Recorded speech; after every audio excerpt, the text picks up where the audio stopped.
नमस्कार साथियों, Prayag D Pancholi blog में आपका स्वागत है।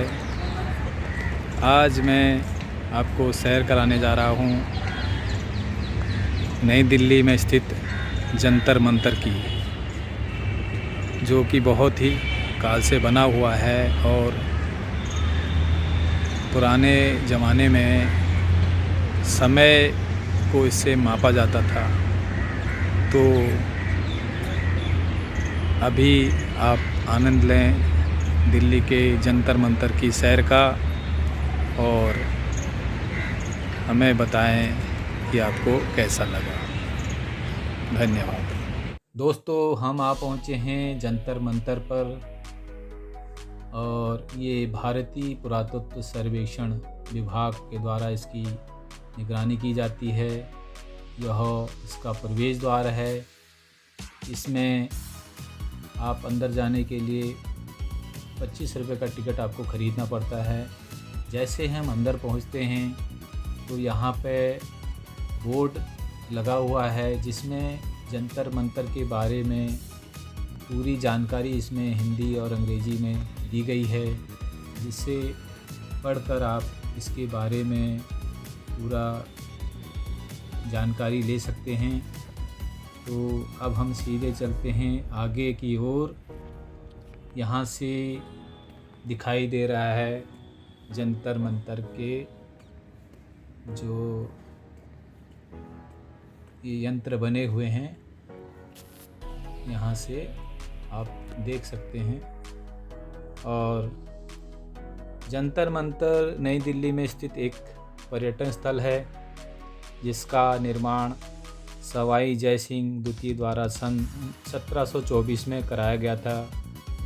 यहाँ पर विभिन्न प्रकार के उपकरण ग्रहों की गति नापने के लिए गए हुए हैं, जिसमें सबसे पहले आप देख पा रहे हैं ये सम्राट यंत्र है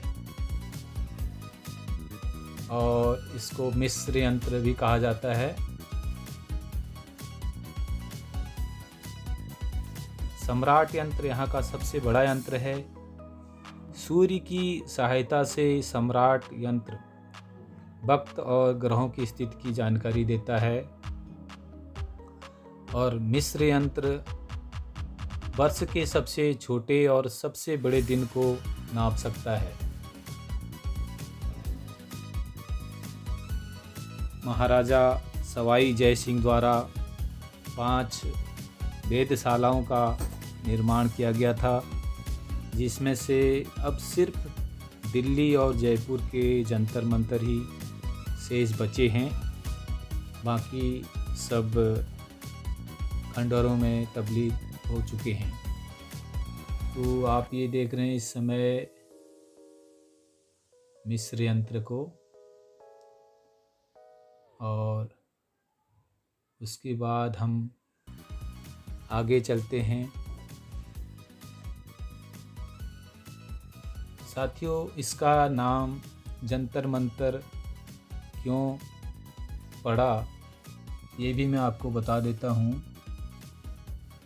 जंतर मंतर जो है ये संस्कृत का शब्द है। इसका मतलब है उपकरण और गणना, यानी जंत्र का मतलब है उपकरण और मंत्र का मतलब है गणना। तो ये हो गया गणना करने वाला उपकरण।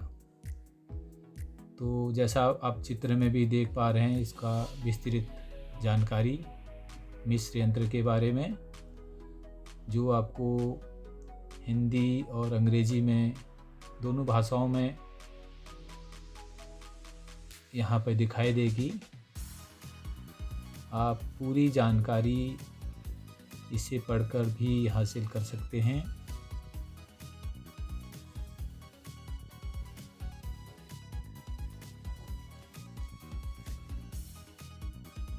ये देखिए, पूरी जानकारी आपको इसमें दी जा रही है।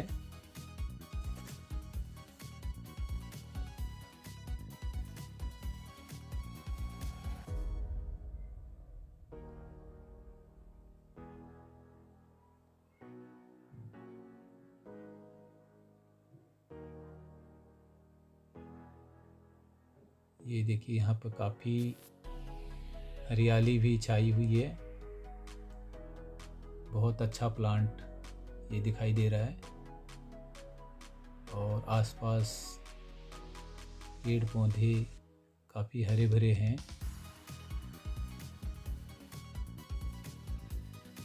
ये देखिए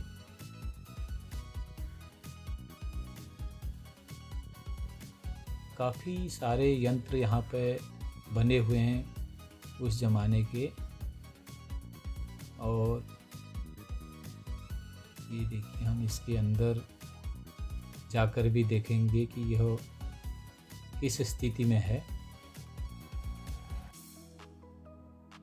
तो आइए अंदर चलते हैं।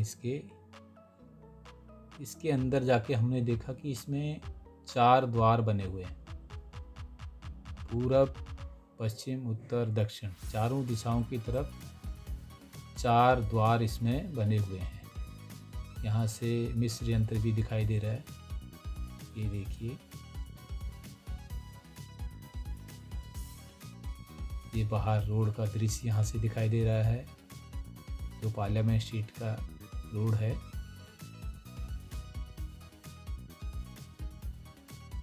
और ये यहाँ से बाहर की तरफ गार्डन की तरफ दिखाई दे रहा है। जो ये इसकी छत दिखाई दे रही है। तो काफ़ी अच्छी हालत में ये है अभी। ये देखिए, ये है जयप्रकाश यंत्र।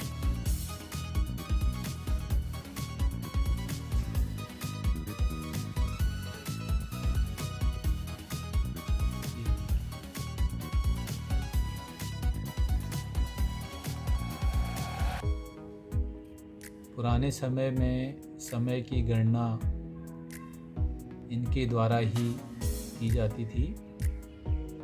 तब कुछ घड़ी वगैरह इस तरह का कोई साधन नहीं थे जिससे कि समय का पता लगाया जाए।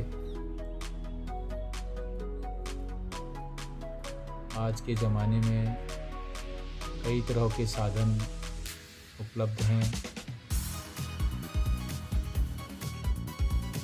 तो अब इन चीज़ों का उतना महत्व नहीं रह गया, लेकिन ये बहुत प्राचीन काल से बने हुए हैं। तो पुरातत्व विभाग के संरक्षण में ये हैं। तो एक दार्शनिक स्थल के रूप में ये अभी संजोए हुए हैं पुरातत्व विभाग ने। ये देखिए, काफ़ी बड़ा एरिया है ये। और इसमें सीढ़ियाँ बनी हुई हैं।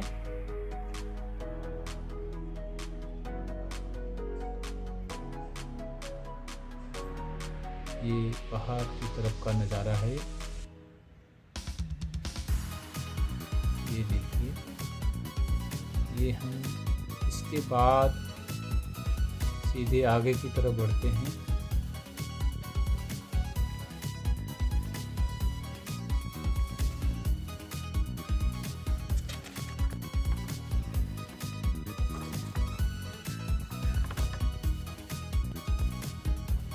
ये देखिए, जो आपको ये सामने लाल बेलनाकार बिल्डिंग दिखाई दे रही है, ये है सनलाइट कैलेंडर। पुराने समय में सूर्य की जब किरणें पड़ती थी इस पे, तो इसके अंदर एक,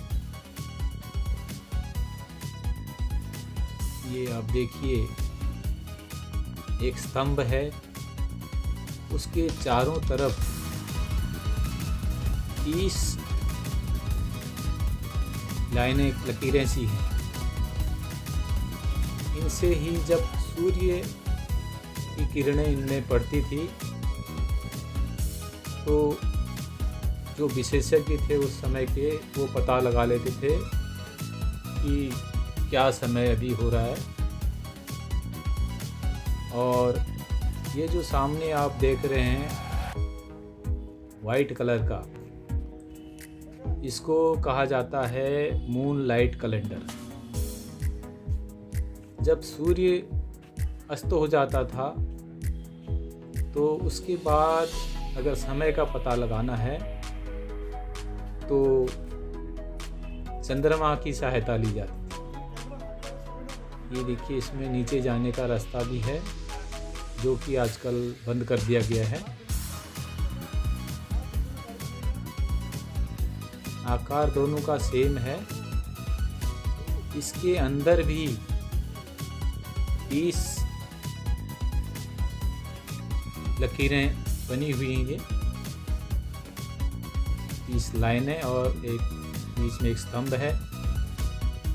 इसका भी कार्य वही है और इसमें चंद्रमा की रोशनी की सहायता ली जाती थी समय की गणना के लिए।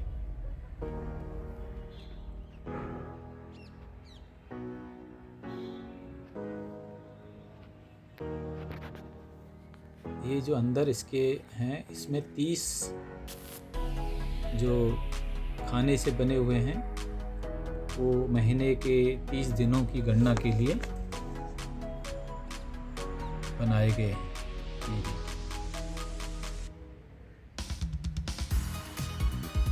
ये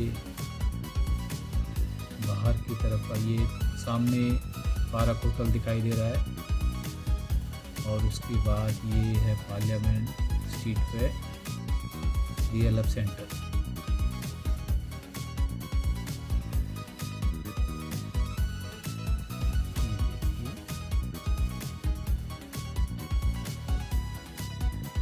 बाहर से लोग यहाँ पे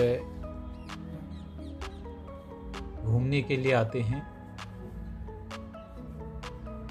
और यहाँ का आनंद वो लेते हैं। चारों तरफ से इसके खाने बने हुए हैं। जिस तरफ से भी सूर्य की किरणें पड़ती हैं तो अंदर वो रोशनी पड़ती है और विशेषज्ञ जो है उससे समय वगैरह का पता लगा लेते हैं। हालांकि आज के समय में इसकी कोई आवश्यकता नहीं है, लेकिन फिर भी पुरानी जो हमारी धरोहरें हैं और जो ये पर्यटन स्थल हैं, लोग दूर दूर से इनको देखने के लिए आते हैं। ये देखिए, काफ़ी संख्या में यहाँ पे पर्यटक लोग आए हुए हैं। हालांकि आजकल थोड़ा सा कोविड की वजह से लोग उतना बाहर नहीं निकलते हैं, फिर भी काफ़ी मात्रा में इसमें लोग आते हैं। ये थोड़ा सा अभी इनका कलर उतना साफ नहीं है क्योंकि बारिश इस साल बहुत हुई है, तो थोड़ा सा इसमें काई वगैरह लग गई है, तो जिससे थोड़ा चमक इसकी कम हो गई है। ये आप देख लीजिए दोबारा से अंदर की एक झलक कि किस तरह की इसकी संरचना उस समय की गई है।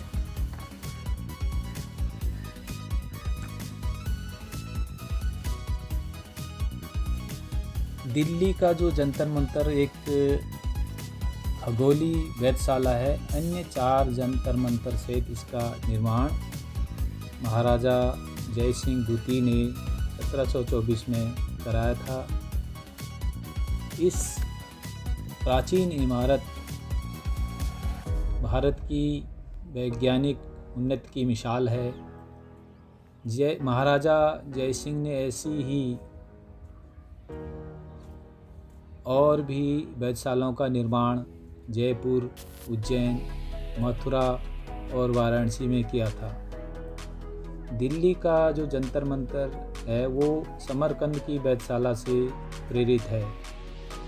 कहते हैं कि मोहम्मद शाह के शासनकाल में हिंदू और मुस्लिम खगोल शास्त्रियों में ग्रहों की स्थिति को लेकर बहस छिड़ गई थी। इसे ख़त्म करने के लिए सवाई जय सिंह ने जंतर मंतर का निर्माण करवाया था, जो ग्रहों की गति नापने के लिए यहाँ विभिन्न प्रकार के उपकरण लगाए गए हैं। सम्राट यंत्र सूर्य की सहायता से वक्त और ग्रहों की स्थिति की जानकारी देता है।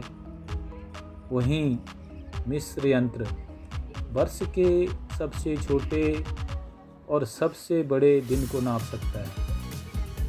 राम यंत्र और जय प्रकाश यंत्र खगोलीय पिंडों की गति के बारे में जानकारी देते थे।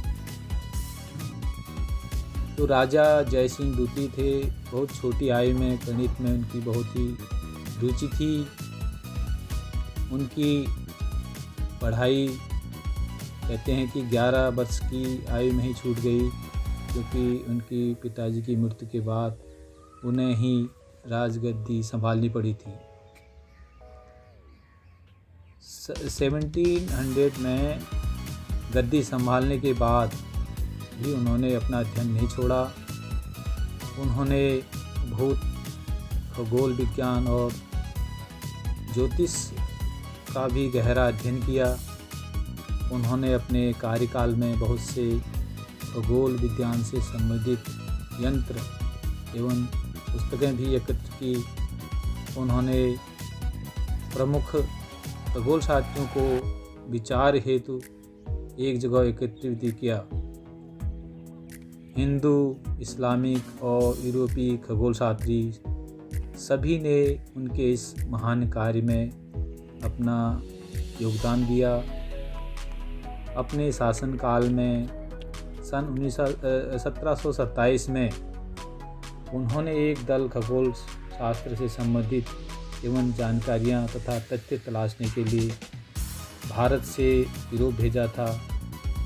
वह दल कुछ किताबें, दस्तावेज और यंत्र देकर ही लौटा। न्यूटन, गैलीलियो, कोपरनिकस और कैलेपर के कार्यों के बारे में और उनकी किताबें लाने में यह दल असमर्थ रहा था।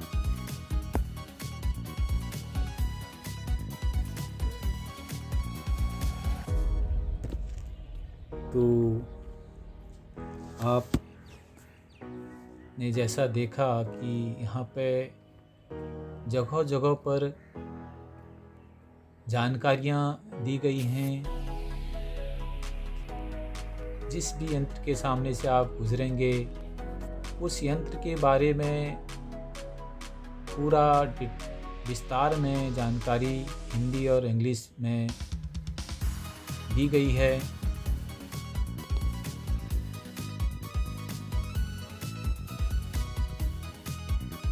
ये देखिए, पूरा उसका एक चित्रण भी किया गया है कि कैसे ये कार्य करता है और किस तरह से इसकी बनावट है, क्या इसका माप है और क्या इसका उपयोग है।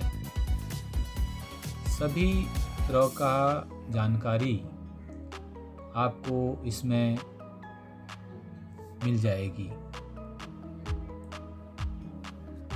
ये देखिए,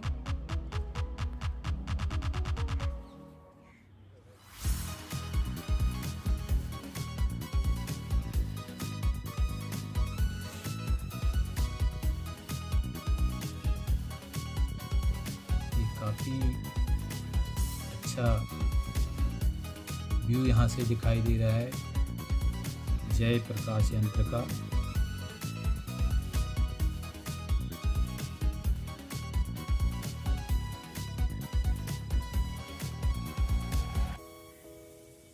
ये देखिए, काफ़ी यहाँ से भव्य नज़र आ रहा है।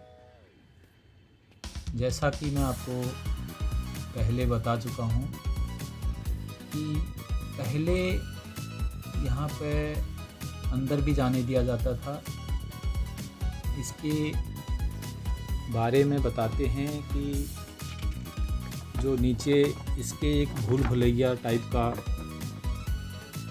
सुरंग है, और जिसमें बताते हैं कि 6 रास्ते हैं उसमें। तो पहले जाते थे भूल भुलैया, इसीलिए उसको कहा जाता था कि आदमी बाहर आने में थोड़ा सा उसको कठिनाई होती थी।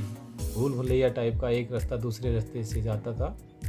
तो अब वो पूरी तरह बंद कर दिया गया है, क्योंकि एक तो ये जो इमारतें हैं ये काफ़ी पुरानी हो चुकी हैं। ये देखिए हमारे फौजी भाई भी यहाँ पर आनंद ले रहे हैं, और ये मिस्र यंत्र का एक बार फिर आप दर्शन कर सकते हैं। ये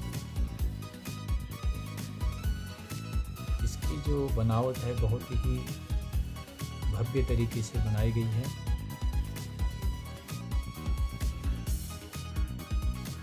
ये